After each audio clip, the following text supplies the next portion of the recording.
I'm gonna start now. Okay. Bismillahirrahmanirrahim. Bismillahirrahmanirrahim. Assalamu alaikum rahmatullahi wa barakatuh. Dear watcher, dear subscriber, hope you will be fine and in the high state of iman and health. Today we're gonna talk about two questions of MAELT, Master of English Language Teaching, Master of Arts in English Language Teaching on-demand video. So let's get started. And the question is, explain linguistic briefly. Explain linguistic briefly. This is also a good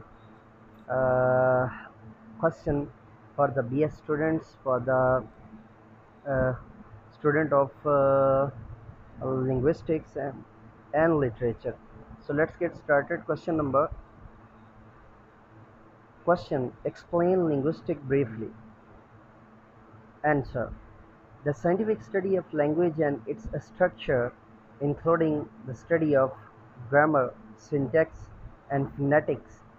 Specific branches of linguistics includes sociolinguistics, dialectology, psycholinguistics, computational linguistics, comparative linguistics, and structural linguistics. The question, the next question is, so in this simple and categorical way, we can talk about that there are uh,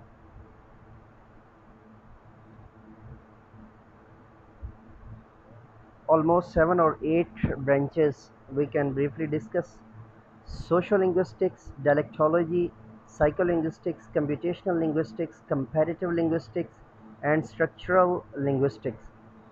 Next question: define diachronic linguistic. Define diachronic linguistic. Answer: diachronic linguistic is the scientific study of language. Diachronic linguistic is the study of language change over time. Language change over time. Language change over time. It is the study of language through different periods in history. It is the study of language through different periods in history. It maps the shifts. It maps the shifts, fractures, and mutations of over the languages over the centuries. So it was two questions: explain linguistics briefly and define diachronic linguistics. So let me go now. We will be right back with you with the new topic, with the new question and answers, with the new gossip and with the new vlogs. So let me go now and say with me, do something more for humanity. Bye bye.